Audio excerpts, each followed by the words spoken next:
नमस्कार, मैं Satyapal Sharma eighty classes से। Eighty classes means accounts and taxation classes.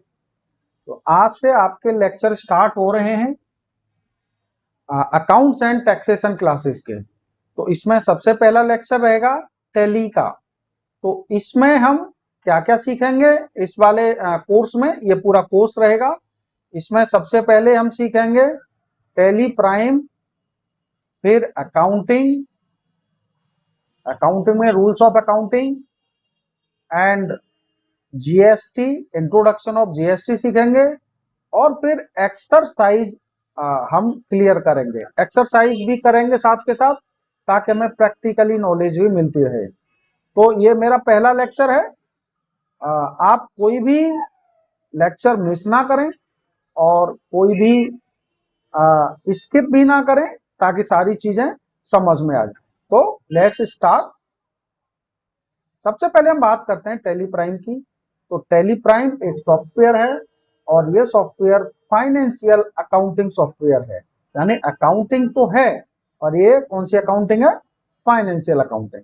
Second क्या है कि इसका जो इस्तेमाल है टैली प्राइम का, वो स्मॉल और मीडियम टाइप की जो ऑर्गेनाइजेशन होती हैं उनमें इसका टैली प्राइम का इस्तेमाल किया जाता है। और टैली प्राइम में क्या क्या काम होता है? टैली प्राइम में अकाउंटिंग होती है और टैली प्राइम में इन्वेंट्री होती है। इन्वेंट्री क्या है? इन्वेंट्री उसको बोलते हैं जहां पे स्टॉक आइटम होते हैं।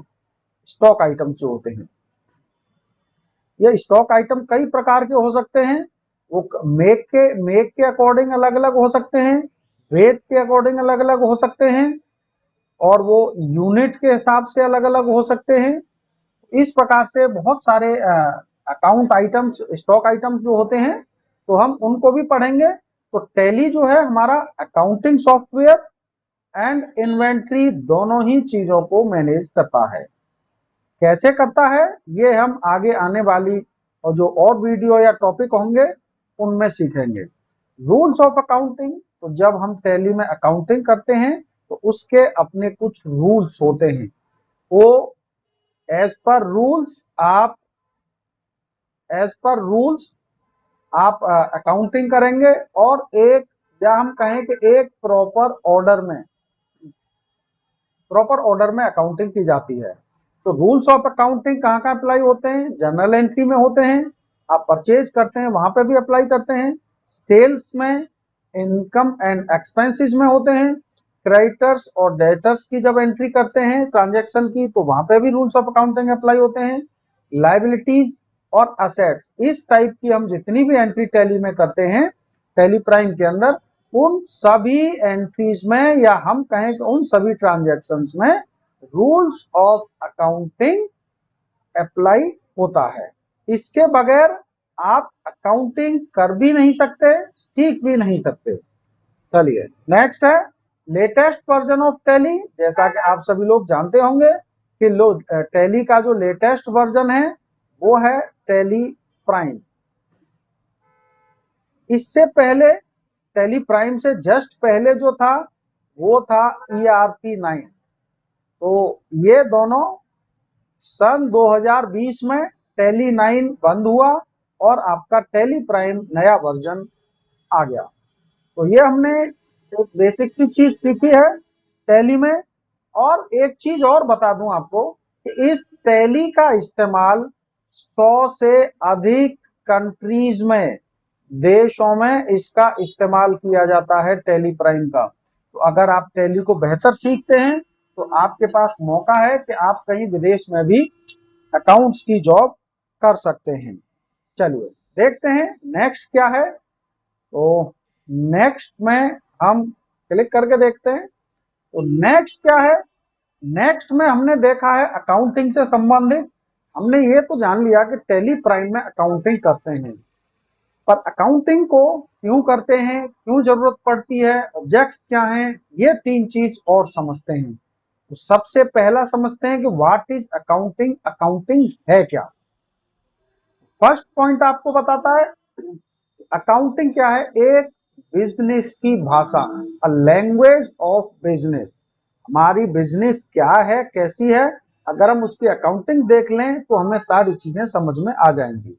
और अकाउंटिंग क्या है? अकाउंटिंग का मतलब है रिकॉर्ड करना, रिकॉर्डिंग के अकॉर्डिंग रिपोर्टिंग करना, और रिपोर्टिंग के आधार पर उसका एनालिसिस करना, दैट इज अकाउंटिंग। अकाउंटिंग क्या है ये हमने समझा। सेकंड, हम ये समझते हैं कि what need of accounting, accounting की हमको नीड क्यों हुई। तो पहला पॉइंट कहता है कि कैपेसिटी ऑफ ह्यूमन ब्रेन, ये है कि हमारे पास इतनी क्षमता नहीं है हमारी ब्रेन में कि हम रिकॉर्डिंग कर सकें, या रिकॉर्डिंग तो कर सकते हैं पर एक लिमिट से ज्यादा नहीं कर सकते। अगर रिकॉर्डिंग कर भी ली तो रिपोर्टिंग करने में हमें बहुत समस्याएं आएंगी, और रिपोर्टिंग चलो हम कर भी लेंगे तो फिर एनालिसिस नहीं कर सकते। तो रिकॉर्डिंग में भी समस्या है एक लिमिट से ज्यादा, रिपोर्टिंग करने में उससे भी ज्यादा, और सबसे ज्यादा समस्या एनालिसिस करने में है। इसलिए हमें अकाउंटिंग की आवश्यकता है, क्योंकि हम इतने सारे काम हमारा ह्यूमन ब्रेन नहीं कर सकता। सेकंड, एनालिसिस पर्पज से, जैसा कि हमने अभी बता रहे हैं कि आप एज पर रिकॉर्डिंग एंड रिपोर्टिंग आप एनालिसिस करते हैं, तो एनालाइज करने में आपको बहुत दिक्कत होती है, तो इसीलिए आपको अकाउंटिंग करनी पड़ती है। डिसीजन मेकिंग, आपने एक बार रिकॉर्डिंग कर लिया तो आपको फिर डिसीजन लेने में कोई समस्या नहीं आएगी। आप उसमें देख सकते हैं कि हमारा अकाउंटिंग कैसा है, हमारा बिजनेस कहाँ चल रहा है, कैसे चल रहा है, तो आप उसके अकॉर्डिंग डिसीजन ले सकते हैं। In the eyes of law, और नियम जो कहते हैं, जो एक्ट कहते हैं, उनके लिए भी हमें अकाउंट को मेंटेन करना बहुत जरूरी है, तो इसीलिए हमें अकाउंटिंग की आवश्यकता होती है। थर्ड पॉइंट हम डिस्कस करेंगे ऑब्जेक्ट ऑफ अकाउंटिंग। अकाउंटिंग के ऑब्जेक्ट्स क्या हैं? तो सबसे पहला है सिस्टमैटिक रिकॉर्डिंग। देखिए यहां हमने रिकॉर्डिंग तो पढ़ा, पर रिकॉर्ड भी सिस्टमैटिक होना चाहिए। सेकंड क्या है? रिजल्ट ऑफ रिकॉर्डेड ट्रांजैक्शन, कि हमने ट्रांजैक्शंस रिकॉर्ड कर लिए तो उनका रिजल्ट क्या है। और थर्ड है फाइनेंशियल पोजीशन ऑफ बिजनेस, तो जब हम ये दोनों चीजें सिस्टमैटिक रिकॉर्डिंग कर लेते हैं, उसका रिजल्ट जो देखते हैं, तो उसके हिसाब से हमें पता चलता है कि हमारे बिजनेस की फाइनेंशियल पोजीशन क्या है, और उस पोजीशन के आधार पर हम रेशनल डिसीजन ले सकते हैं। रेशनल मतलब तर्क संगत, कि जैसी मेरी पोजीशन है उसी हिसाब के मुझे डिसीजन लेने में आसानी रहेगी। तो ये सारी चीजें अकाउंटिंग की इंपॉर्टेंस बताती हैं कि अकाउंटिंग की आवश्यकता क्यों है, अकाउंटिंग है क्या, इसकी आवश्यकता क्यों है, और इसके ऑब्जेक्ट्स क्या क्या है। नेक्स्ट देखते हैं, नेक्स्ट में क्या है हमारे, नेक्स्ट में आता है कि जब हम अकाउंटिंग की हमें इंपॉर्टेंस पता चल गई, ऑब्जेक्ट्स पता चल गए, तो अब हम अकाउंट्स को समझने के लिए, हम किसी भी चीज को समझने के लिए हम उसको क्लासिफाई करते हैं। तो सेम प्रोसेस हम यहां भी अप्लाई होगा कि अकाउंट्स को समझने के लिए हम उसको क्लासिफाई करेंगे, क्लासिफिकेशन ऑफ अकाउंट्स। तो हमने अकाउंट्स को तीन तीन पार्ट में क्लासिफाइड किया। पहला है पर्सनल अकाउंट। पर्सनल अकाउंट क्या होते हैं? पर्सनल अकाउंट वो होते हैं जो किसी व्यक्ति या संस्था के नाम से बने होते हैं। जो अकाउंट्स किसी व्यक्ति या संस्था के नाम से बने होते हैं, वे सभी अकाउंट्स पर्सनल अकाउंट्स के अंतर्गत आते हैं। सेकंड है रियल अकाउंट। रियल अकाउंट क्या होते हैं?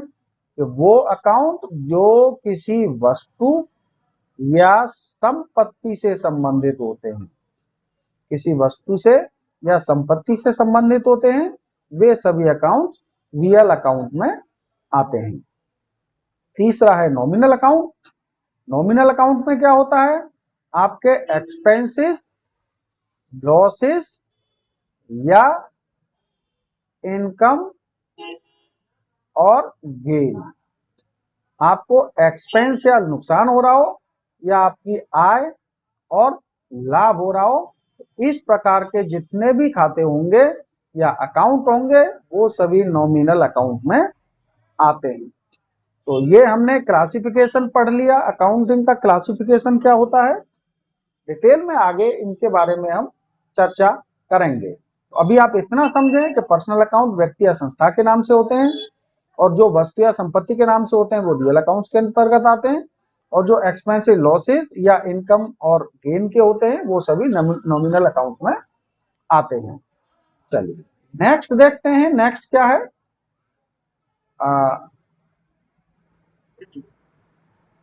चलिए अब जो हमने 3 अकाउंट पढ़े, क्लासिफाइड किया था हमने 3 अकाउंट्स में अकाउंट को, उसमें सबसे पहला था पर्सनल अकाउंट। तो हमने जाना था कि ये किसी व्यक्ति या संस्था के नाम से जो अकाउंट्स होते हैं वे पर्सनल अकाउंट होते हैं। ये हमने पिछले स्लाइड में यही बात बताई थी। तो कोई भी व्यक्ति या संस्था या तो वो कोई चीज देगा या लेगा, दो ही चीजें हो सकती हैं। तो इसीलिए हमने इसको, अब इसका रूल्स क्या है पर्सनल अकाउंट का, इसका रूल्स है द रिसीवर। जो रिसीवर होता है यानी पाने वाला होता है वो हमेशा डेबिट किया जाता है, हमेशा डेबिट किया जाता है। और डेबिट को शॉर्ट में हम डीआर भी लिखते हैं। सेकंड है, सेकंड रूल क्या है, द गिवर। जो देने वाला होता है वो हमेशा क्रेडिट किया जाता है, और क्रेडिट को सीआर के रूप में भी लिखते हैं, हम सीआर भी लिखते हैं। तो हमने फिर समझते हैं पर्सनल अकाउंट व्यक्ति या संस्था के नाम से होते हैं। द रिसीवर पाने वाला जो व्यक्ति या संस्था होती है वो डेबिट होती है, और द गिवर जो संस्था देने वाली होती है वो क्रेडिट होती है। चलिए तो हमने पर्सनल अकाउंट के रूल को समझ लिया। नेक्स्ट क्या है, अब हमारा पर्सनल अकाउंट है, सेकंड नंबर क्या है, रियल अकाउंट। तो गोल्डन रूल्स ऑफ अकाउंटिंग, आप एक बात समझ लें, अगर आपकी समझ में ये रूल्स नहीं आए, रूल्स ऑफ अकाउंटिंग अगर आपकी समझ में नहीं आती है तो अकाउंटिंग करना आपके लिए बहुत मुश्किल है। तो वीडियो को स्किप ना करें और पूरे ध्यान से इसको सुने, पढ़ें और समझें। अगर आपको इसमें कोई दिक्कत होती है तो आप मुझे कमेंट करें और मैं उसका जरूर रिप्लाई करूंगा, और आपकी जो क्वेरी होगी उसको सॉल्व करूंगा। रियल अकाउंट क्या है, जैसे कि हमने अभी बताया था कि किसी वस्तु या संपत्ति से जो संबंधित होते हैं वे सभी अकाउंट्स रियल अकाउंट्स के अंतर्गत आते हैं। तो कोई भी वस्तु या संपत्ति, वस्तु या तो आती है या वस्तु कहीं जाती है। तो मेरे पास क्या आया, व्हाट कम्स इन, यानी मेरे पास क्या आया, क्या आया, जो मेरे पास आता है मैं उसको डेबिट कर दूंगा, इसको हम शॉर्ट में डीआर लिख देते हैं। और व्हाट गोज आउट, मेरे पास से क्या गया, जो भी मेरे पास से जाता है मैं उसको क्रेडिट कर देता हूं, और इसको मैं सीआर लिख दूंगा। तो हम फिर एक बात देखते हैं, रियल अकाउंट्स क्या होते हैं, वस्तु या संपत्ति से संबंधित होते हैं, और वस्तु या संपत्ति या तो आ सकती है या जा सकती है। तो व्हाट कम्स इन जो मेरे पास आया वो डेबिट कर देंगे, और कोई संपत्ति या वस्तु मेरे पास से जाती है तो हम उसको क्रेडिट कर देंगे। तो पहला पर्सनल अकाउंट था, उसके हमने रूल्स पढ़े। सेकंड रियल अकाउंट है, उसके भी हमने रूल्स पढ़े हैं। अब देखते हैं तीसरा अकाउंट कौन सा है, नॉमिनल अकाउंट। तीसरा गोल्डन रूल्स ऑफ अकाउंटिंग में क्या आता है, नॉमिनल अकाउंट। जैसा कि हमने जाना था एक्सपेंसिव और लॉसेस या इनकम ऑब्लिक गेन, या तो मेरा कोई खर्चा या नुकसान हो रहा हो, या मुझे आय या कोई लाभ हो रहा हो, ये दोनों प्रकार के जो अकाउंट होंगे वो नॉमिनल अकाउंट में आएंगे। तो हम समझते हैं एक्सपेंसेस एंड लॉसेस, जो भी मुझे खर्च हो रहा है, मेरा खर्च या मेरा नुकसान, उसको मैं सदैव डेबिट करूंगा, और जो मुझे इनकम या कोई गेन हो रही है उसे मैं क्रेडिट कर दूंगा। ध्यान रखें इनकम और गेन क्रेडिट होगी, एक्सपेंस और लॉसेस डेबिट होंगे। चलिए ये 3 चीजें हम समझ गए, गोल्डन रूल्स क्या हैं। पर आप बिना गोल्डन रूल्स को समझे आप अकाउंटिंग नहीं कर पाएंगे। इसलिए अगर आपको ये समझने में कोई दिक्कत है तो आप वीडियो को एक बार बैक करें और फिर उसको दोबारा से समझें, और फिर भी कोई चीज समझ में नहीं आ रही है तो आप कमेंट करें। चलिए नेक्स्ट क्या है, नेक्स्ट देखते हैं। नेक्स्ट जी हमारी एक्सरसाइज है, एक्सरसाइज 1। तो वीडियो काफी लंबा हो रहा है इसलिए मैं इस एक्सरसाइज को आपको नहीं बताऊंगा, पर आपको इस एक्सरसाइज को जितना संभव हो सके उतना हल करेंगे। कैसे हल करेंगे मैं एक बार बता देता हूं। जैसे आपको यही समझना है कि इसमें लेजर अकाउंट्स कौन कौन से बनेंगे, अकाउंट्स कौन कौन से बनेंगे, और इनमें से कौन सा अकाउंट डेबिट होना है और कौन सा अकाउंट क्रेडिट होना है, बस आपको इतना समझना है। बाकी नेक्स्ट वीडियो में मैं एज पर गोल्डन रूल्स मैं ये पूरी एक्सरसाइज आपको सॉल्व करूंगा और प्रॉपर तरीके से करूंगा। मैं ये भी बताऊंगा कि इसमें से अकाउंट्स कौन कौन से निकलेंगे और उनमें से कौन सा अकाउंट डेबिट होना है, कौन सा अकाउंट क्रेडिट होना है। मैं ये पूरा जो एक्सरसाइज है उसको बहुत ही सरल तरीके से सॉल्व करूंगा। तो तब तक आप जो मैंने पीछे समझाया है गोल्डन रूल्स हैं उन्हें जरूर ध्यान से पढ़ें, उसके बगैर ये एक्सरसाइज आपकी समझ में नहीं आएगी। तो चलिए वीडियो को समाप्त करते हैं, और आपको ये वीडियो कैसा लगा आप मुझे कमेंट करके जरूर बताएं। अच्छा लगा तो लाइक करें, सब्सक्राइब करें, और बहुत अच्छा लगा तो आप इसको शेयर करें ताकि दूसरे लोग भी इसका लाभ उठा सकें। तो वीडियो को यहीं समाप्त करते हैं। बहुत बहुत धन्यवाद। Thank you.